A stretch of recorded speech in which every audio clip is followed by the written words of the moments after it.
नाज़रीन, ब्रेक के बाद एक बार फिर आपको खुशामदीद कहते हैं। बात होगी अब 20वीं आईनी तरमीम के हवाले से, जिसके ऊपर डिलिब्रेशंस हो रही हैं, डिस्कशन हो रही है पाकिस्तान पीपल्स पार्टी और पाकिस्तान मुस्लिम लीग नवाज में। और अब तक जो पहला दौर है नेगोशिएशंस का वो ख़त्म हुआ है, लेकिन अभी नेगोशिएशंस जारी रहेंगी। क्या वजह है इसके पीछे, कौन सी सियासत छुपी हुई है, और पाकिस्तान मुस्लिम लीग नवाज को सिटी साहब क्या टेंशन क्या है, वो क्या चाह रहे हैं, क्या एक्सट्रैक्ट करना चाह रहे हैं? बात तो बड़ी सिंपल सी है। इस तरमीम को तो अगर देखा जाए, ये 3 लाइनों की तरमीम थी, इसको तो पास हो जाना। मगर आप जरा एक्सप्लेन तो कर दें नाजरीन के लिए कि ये क्या है तरमीम। देखिए मैं इसको बड़े सादा अल्फाज में बिल्कुल, करता हूं कि पता लगे ना कॉन्टेक्स्ट क्लियर कर देते हैं कि आज सुप्रीम कोर्ट ऑफ पाकिस्तान के अंदर ऑलरेडी पिटिशन थी, इमरान खान साहब की भी थी, जिसके अंदर सुप्रीम कोर्ट ने पहले ही बड़ा टाइम दिया है कि जी अप्रैल 2010 जब 18वीं तरमीम आई थी, उसके बाद से अब तक जो बाई इलेक्शंस हुए थे उनको टेक्निकली होना चाहिए था नए इंडिपेंडेंट चीफ इलेक्शन कमिश्नर के अंडर, जो कि पूरा कॉन्स्टिट्यूट नहीं हो सका, नहीं बन सका, हुकूमत नहीं बना सकी। उसके लिए जब पिटिशंस फाइल की गई और कहा गया जी कि ये देखें ये हो गया, तो उस वक्त सुप्रीम कोर्ट ने कहा जी ठीक है, आप इनको आइनी तौर पर प्रोटेक्ट कर लें, 20 तरमीम ले आए, जिस तरह भी करें, और टाइम दिया। हुकूमत और उसके इत्तेहादी और ऑब्वियसली अपोजिशन नहीं कर सकी, जिसके नतीजे में आज सुप्रीम कोर्ट ने 28 पार्लियामेंटेरियंस को, जिनमें सेनेट के भी अरकान शामिल हैं, नेशनल असेंबली के भी हैं और प्रोविंशियल असेंबलीज़ के भी हैं, उनकी जो रुकनीत है उसको टेम्परेरली सस्पेंड किया है। और ये इंस्ट्रक्शंस दिए हैं कि जब 20वीं तरमीम पास हो जाएगी उसके बाद ऑटोमेटिकली ये रिस्टोर हो जाएंगे, बहाल हो जाएगी इनकी रुकनीत। बेसिकली मैं थोड़ा सी वजाहत कर जी जरूर ताकि क्लियर हो जाए लोगों को, क्योंकि ये लीगल चीज़ें चलती रहती हैं, लोग पता नहीं क्या बात हो रही है। बात दरअसल 18वीं तरमीम जब हुई थी तो उसमें ये लिखा गया था कि एक चीफ इलेक्शन कमिश्नर होगा और 4 उसके साथी होंगे, 5 की एक कमीशन बनेगी। बिल्कुल ठीक है। हुकूमत ने election commissioner chief election commissioner तो बना दिया, 4 साथी नहीं बनाए। वो पहले भी थे, वही आ रहे थे, ठीक, जो नए बनाने थे according to the new 18th amendment. By election हो गए, चीफ इलेक्शन कमिश्नर ने कहा मेरे तो कानून के मुताबिक मुझे तो बाई इलेक्शन कराना है, अगर मैं नहीं कराता तो वो कानून में लिखा है कि इतने वक्फे के अंदर आपने कराना है, तो मुझे तो कराना है। पार्लियामेंट वो पूरी चीज़ करती है या नहीं करती, मुझे तो अपना काम करना है। पार्लियामेंट ने नहीं किया, वो तरमीम करनी चाहिए थी या इम्प्लीमेंट करना चाहिए था, वो नहीं हुआ। सुप्रीम कोर्ट ने बाद में कहा अच्छा अब ये हो गया है, इमरान खान साहब की पिटीशन भी आ गई कि ये सारे डिक्लेयर कर दिए जाएँ अनकॉन्स्टिट्यूशनल। तो सुप्रीम कोर्ट ने कहा देखिए आपको हमने इतना टाइम दिया, 2.25 साल, कि आप मेहरबानी करके लोगों को अपॉइंट करें, नहीं तो फिर कोई तरमीम करें। इन्होंने ना अपॉइंट किया ना तरमीम की। तो अब सूरत हाल ये है कि बाई इलेक्शन हो चुके हैं, 15 उसमें से प्रोविंशियल सीट्स हैं, 9 के हैं नेशनल असेंबली की और 3 सेनेट की, 28, तो वो 28 से 29 ऐसे बनती हैं। तो सुप्रीम कोर्ट ने कहा अच्छा आपको बहुत टाइम दिया था, अभी आप तरमीम ले आइए, उस वक्त तक हम इनको सस्पेंड कर रहे हैं। तो सुप्रीम कोर्ट ने बहुत ही रीजनेबल इख्तियार किए, कोई हाई हैंडेडनेस नहीं है, कोई नल एंड वॉइड कुछ नहीं। उन्होंने सिर्फ ये कहा है भाई ये काम आपने करना है, आप दोनों मिलके कर लें, सबका फायदा है आप लोगों का, आप इसको करें, कानून को ना तोड़ें, कानून को तकड़ा करें, आपके फायदे की बात हो रही है। इतना अरसा दिया, नहीं किया। अब पसूड़ी पड़ी हुई थी कि जी 6 तारीख डेडलाइन थी, भाग दौड़ हो रही थी, करें। उसमें तरमीम तो बड़ी छोटी सी थी, 3 लाइनों की है ना? 3 लाइनों की तरमीम थी कि जी वो क्योंकि हमने ये नहीं किया इसका ये मतलब है कि वो नहीं, अब हम कर रहे हैं। हाँ, और जो उस वक्त से अब तक जो कुछ हुआ है वो उसको कानूनी तौर पे हिफाजत होनी चाहिए, बस इतनी सी बात थी। इसके ऊपर सब इत्तेफाक था, कोई डिसएग्रीमेंट नहीं थी। 1-आधे घंटे में ये कॉन्स्टिट्यूशनल अमेंडमेंट पास हो सकता था, ठीक है। मगर इसमें मियाँ नवाज शरीफ साहब ने एक चाल चल दी। उन्होंने कहा मौका अच्छा है, हम 2-3 और भी डिमांड्स रख दें। उन्होंने कहा ये अभी होने जा रहा है, प्रेशर इनके ऊपर है, हम तो अपोजिशन में हैं, प्रेशर इनके ऊपर है। अगर और इनके ये जो ज़्यादातर 9 और 3 12 जो लोग हैं सेनेटर्स और MNAs, उनमें से मेजॉरिटी जो जीते हैं बाई इलेक्शन में वो पीपल्स पार्टी के हैं, तो इनका ज़रा नुकसान है, तो इनको जल्दी करेंगे, खुद ही करेंगे। तो इन्होंने एक चाल चल दी कि भैया हम तो उसी वक्त आपको सपोर्ट करेंगे अगर आप 2-3 और चीज़ें भी करें। अभी वो कौन सी चीज़ें? उन्होंने कहा एक तो ये कि अब क्योंकि चीफ इलेक्शन कमिश्नर साहब अगले महीने मार्च में रिटायर हो रहे हैं, तो अब अभी से फैसला कर लीजिए कि ये नया चीफ इलेक्शन कमिश्नर कैसे बनेगा, कौन बनाएगा। ये जो आप पहले लिखा हुआ है कि आप हमें कंसल्ट करेंगे, पिछली दफ़ा भी आपने कंसल्ट नहीं किया, आपने पूछा, हमने कहा नहीं ठीक, आपने कहा कंसल्ट कर लिया, लगा दिया, कंसल्टेशन हो गई, तो ये तो नहीं चलेगा। तो अब हमारी अप्रूवल के साथ करें, अंग्रेजी में आइन के अंदर कंसल्टेशन और अप्रूवल में बहुत फ़र्क है। अप्रूवल ये है कि मेरे पूछे बगैर आप कर नहीं सकते, मेरी उसमें हाँ होनी चाहिए, और कंसल्टेशन ये आपसे पूछा, इत्तेफाक किया ना किया, अच्छा भाई पूछ तो लिया, चलो नहीं मानते आपकी बात, ना माने। तो इस चीज़ के ऊपर बहस चल रही थी। गवर्नमेंट ज़ाहिर है चाहती है कि हम किसी के पूछे बगैर अपना बंदा लगाएं, सारी बात है गवर्नमेंट, मतलब आज तक तो ये होता है, मगर आइन का जो तकाजा है और इंसाफ का तकाजा यही है कि चीफ इलेक्शन कमिश्नर एक साफ शफाफ शख्स होना चाहिए, इंडिपेंडेंट आदमी, जिसके ऊपर कोई दाग ना हो, सब माने, सारी पॉलिटिकल पार्टीज माने कि ये शख्स सही है, न्यूट्रल, हम न्यूट्रल है और हमें अच्छी फेयर इलेक्शन देगा। तो ये तो सबका फ़ायदा है इसमें। और जो हुकूमत इस कानून को नहीं, कि इसके ऊपर अमल नहीं करना चाहती, उसका नीयत ठीक नहीं है, तो उसको कोई डिफेंड नहीं कर सकता।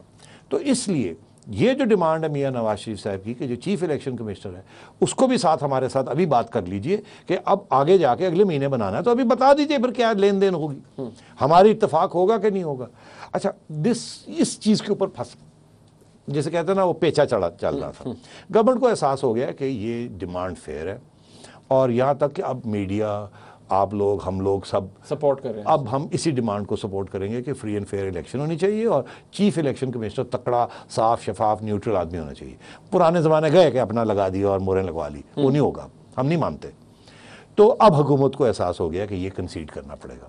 इस वक्त जो बातचीत चल रही है वहाँ, वो ये नहीं है कि होगा या नहीं होगा, ये तय हो चुका है। हाँ। मेरी चिड़िया ये कहती है ये तय हो गया है, गवर्नमेंट मान गई है कि ये फेयर डिमांड है, हम भी चाहते हैं साफ शफाफ इलेक्शन हो। फड्डा किस पे? तो फड्डा ये है कि लफ्ज़, कि अब जो अग्रीमेंट होगी वो लफ्ज़ कंसल्टेशन का होगा, अप्रूवल का होगा, या दरमियाना कोई लफ्ज़ ढूंढेंगे, यानी कि मशावरत होगी, रजामंदी।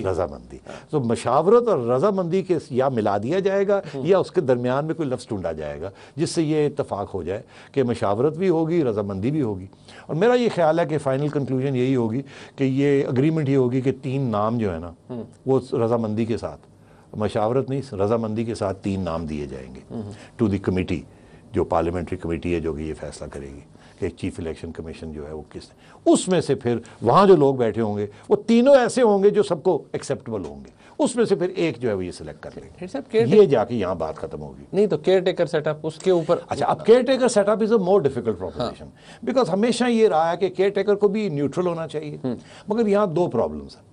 एक प्रॉब्लम तो ये है कि मियाँ साहब भी और जरदारी साहब भी थोड़ा डरते हैं, ये ना हो कोई ऐसा इंडिपेंडेंट केयर टेकर बना दिया जाए तो कल को किसी ने पिटिशन कर दी, जज हजरात के आगे, जज हजरात ने केयर टेकर को बुलाया और कहा ऐसे नहीं होगा, बिल्कुल सही कह रहे हैं, 3 महीने की नहीं, हम तो 3 साल खींचते हैं।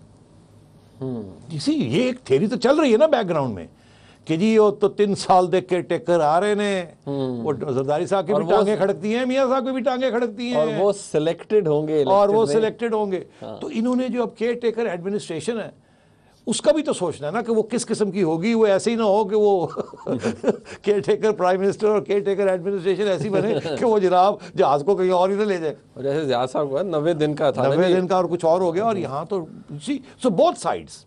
मेरा ये ख्याल है कि care taker administration, chief election commissioner, अब ये सिर्फ 2 मेजर पार्टीज डिसाइड नहीं करेंगी।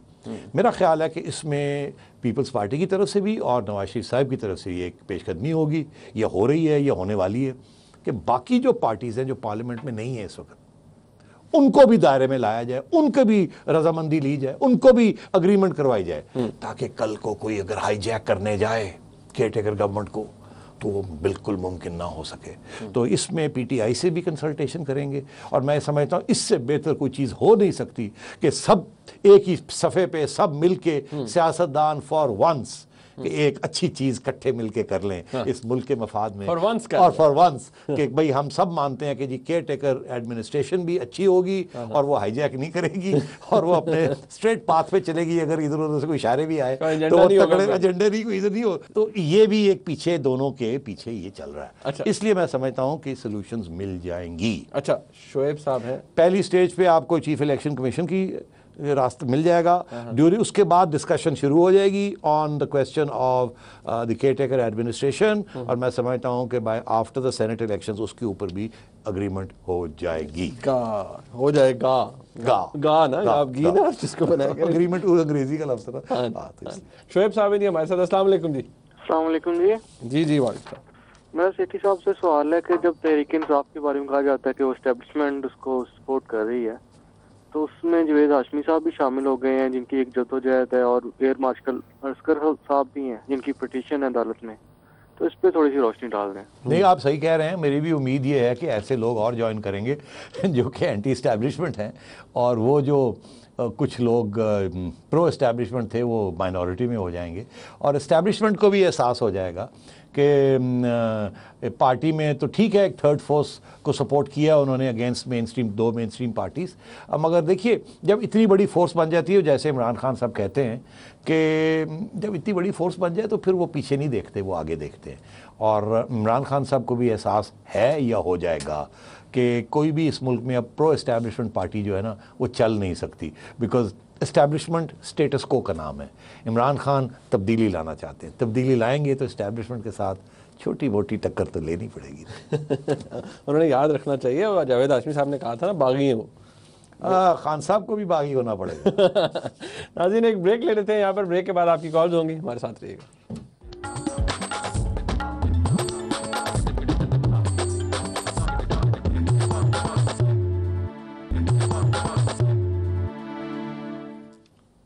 नाज़रीन, चंद ख़तरनाक सवालात भी हैं मेरे पास, और हमारे साथ कॉलर्स भी हैं। सेठी साहब, मैं पहले कॉलर ले लेता हूँ। ओहो करें, मैं आपको सवाल आपसे पूछता हूँ, ज़रा ख़तरनाक होगा।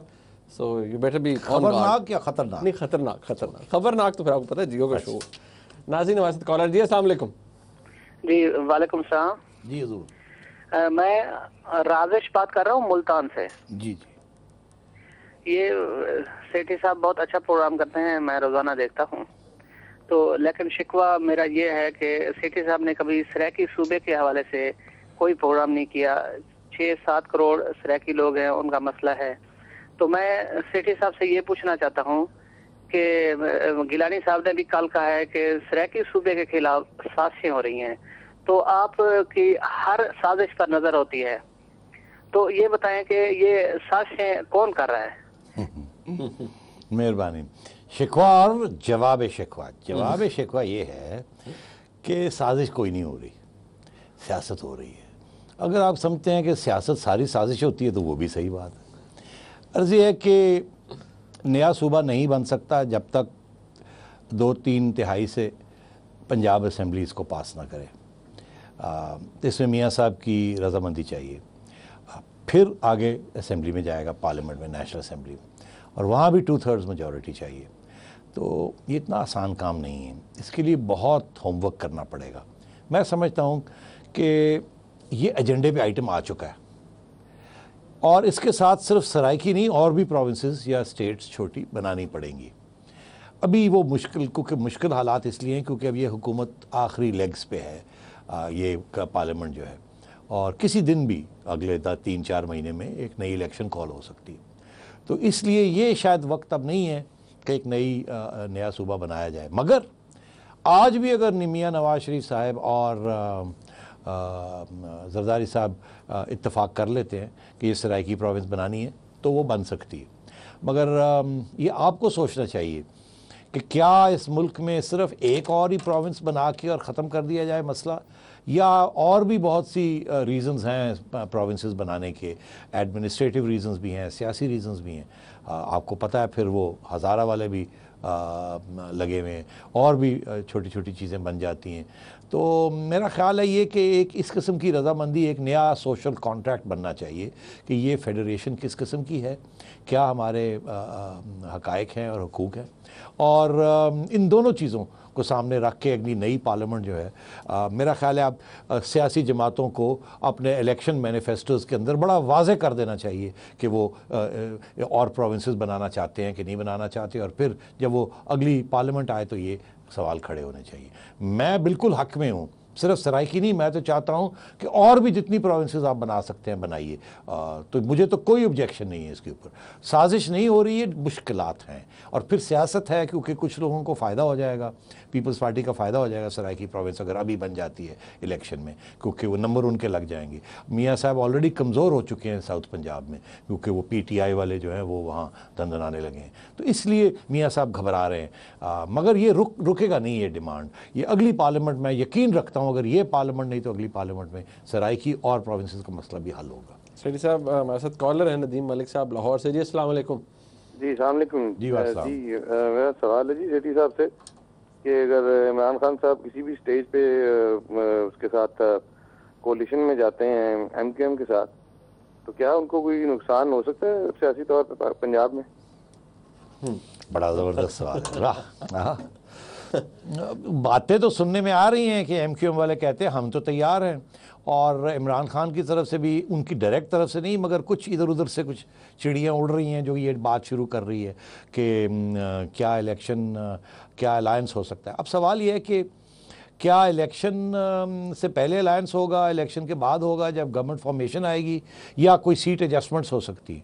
सीट एडजस्टमेंट्स इलेक्शन से पहले हो सकती है, अलायंस नहीं, मेरा नहीं ख्याल। गवर्नमेंट जब पार्टीज इलेक्शन रिजल्ट्स आ जाएंगे, माजरत के साथ मैं ये कहता हूँ उस वक़्त कोई प्रिंसिपल्स मुझे नज़र नहीं आएंगे। उस वक़्त हर जमात की कोशिश होगी कि वो जिसके साथ भी हो, जो भी उसके साथ मिलता है, मिल के हुकूमत बनाए। उस वक़्त ये सवाल आप उस वक़्त कीजिएगा। और अगर इमरान खान साहब की पार्टी के सबसे ज़्यादा सीट्स हैं तो मैं लिख के आपको दे देता हूँ कि वो गवर्नमेंट, जैसे कहते हैं ना ऐसी दी तैसी, जो भी होगा वो गवर्नमेंट बनाने की कोशिश करेंगे। उनके साथी जो होंगे वो कहेंगे MQM भी आती है साथ, उनको भी ले लें, फलाना आता है उसको भी ले लें, ढिंगड़ा आता है उसको भी ले लें, गवर्नमेंट बनानी है हमने। ये मौका हमने और 5 साल इंतज़ार नहीं करनी बाहर बैठ के। तो ये उस वक़्त देखिएगा। फिर ये लंदन में जो केसेस किए एक दूसरे के ऊपर और जो ताने थे वो सब भूल जाएगा, और फिर आपको नए नए एक्सप्लेनेशंस मिलेंगे। साहब महमूद साहब है चनियोट से। अस्सलाम वालेकुम जी। जी महमूद साहब। अस्सलाम वालेकुम। वालेकुम। जी जी बोलो जी। जी हाँ, मेरा सवाल ये है कि जो अस्सलाम वालेकुम। जी सेठी साहब, मेरा सवाल ये है कि जो हमारे मुल्क के जो हालात खराब हुए हैं, क्या आप इनको जो पीछे जाए ज़ियाउल हक साहब का कसूर नजर नहीं आता? क्योंकि जिस तरह उसने लसानी और मजहबी फसादात किए और इलेक्शन को इंजर किए, और उसके बाद उसने एक पार्टी को पीछे धकेलने के लिए सबको दूसरों को आगे करने के लिए जो हालात खराब की है, क्या ये उसका कसूर नजर नहीं आ रहा? अभी तक किसी ने उसकी मजम्मत नहीं की। किसकी मजम्मत करें? ये ज़ियाउल हक साहब ने जो किया, वो कहते हैं ज़ियाउल हक साहब, ये तमाम ज़ियाउल हक साहब जो कुछ छोड़ गए ना, जो तबाही कर गए हैं इस मुल्क के साथ, वो आप देखिए ज़ियाउल हक साहब को गए हुए कितने 30 साल हो गए, इतने ही हो गए ना। 88 में गए हैं तो 32 ईयर्स हो गए। मगर अब तक, आज तक सारा तालीम का निज़ाम सारा उन्होंने ख़राब किया। ये लड़ाई झगड़े जिहादें इधर उधर सारी उनकी वजह से हैं। ये तालिबान जो बन गए हैं, ये सारा उन्हीं का लेगेसी है ना। और ये जो क्लैशनिकोव आ गई है और हेरोइन आ गई है, ये सारा उसी जिहाद जो अमेरिका के खाते में उनकी खिदमत करके ज़ियाउल हक साहब ने किया था, और आपको और हमें गोली दी थी कि जी इस्लाम की खिदमत कर रहे हैं। वो इस्लाम की कोई खिदमत नहीं कर रहे थे, वो या अपनी फौज की खिदमत कर रहे थे, या वो हथियार या वो प्लॉट्स ले रहे थे, और या वो अमेरिका बादशाह की खिदमत कर रहे थे। ज़ियाउल हक साहब ने जितना नुकसान इस मुल्क को पहुंचाया है, किसी एक शख्स ने, किसी 10 शख्स ने इतना नुकसान नहीं पहुंचाया होगा। सेठी साहब एक सवाल है, अब मैं कर ही लूँ आपसे। आपने उसामा बिन लादेन की कुछ देर पहले बात की थी। ये सवाल एक सुल्तान साहब है, उन्होंने मुझे कॉल किया और कहा जी ये सवाल मेरा ज़रूर पूछिए।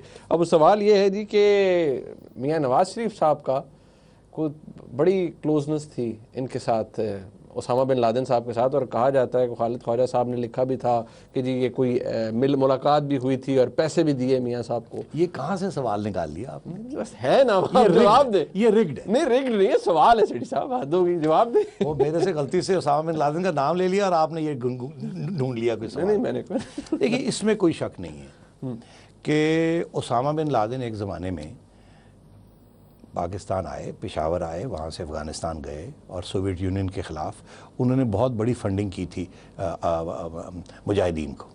उसमें ISI के बड़े करीब थे, और इस किस्म के और भी बड़े लोग थे, बड़े ममालिक से, 19 ममालिक से लोग आए हुए थे यहाँ जिहाद करने सोवियत यूनियन के ख़िलाफ़। उसामा बिन लादेन भी थे, ये बहुत बड़े फाइनेंसियर थे।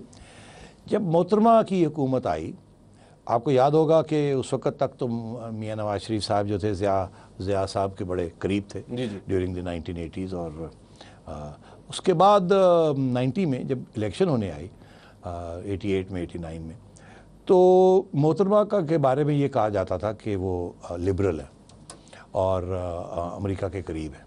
और क्योंकि अब जिहाद ख़त्म हो चुकी थी और तो उसामा बिन लादेन और जो पुराने जिहादी थे वो नहीं चाहते थे कि मोहतरमा पावर में आए, तो उन्होंने ISI के साथ मिल के जो केस अब सुप्रीम कोर्ट में पड़ा है, उसामा बिन लादेन साहब ने भी दो पैसे दिए थे, और ये रिकॉर्ड की बात है। मगर देखिए वो रिकॉर्ड उस वक़्त का रिकॉर्ड है। आज अगर आप बात करें तो मुस्लिम लीग नून और मियाँ साहब बहुत तवील रास्ता काट के किसी और मोड़ पे पहुँचे और वो तस्लीम करते हैं कि उनसे गलतियाँ हुई हैं, और अब जो आगे पॉलिसीज़ होंगी वो बिल्कुल अच्छी और ऐसी नहीं पॉलिसीज़ होंगी, नहीं होंगी। तो मैं यकीन करता हूँ इस बात में। आप यू टेक योर वर्ड। मैं यकीन करता हूँ कि सही कह रहे हैं। गलतियां हर बंदा करता है, इन्होंने बहुत गलतियां की। बात है कि सीख जाए गलतियों से। नाज़रीन, आपने प्रोग्राम देखा, इसका फीडबैक हमें ज़रूर दीजिएगा। देखने का बहुत शुक्रिया। अल्लाह हाफ़िज़।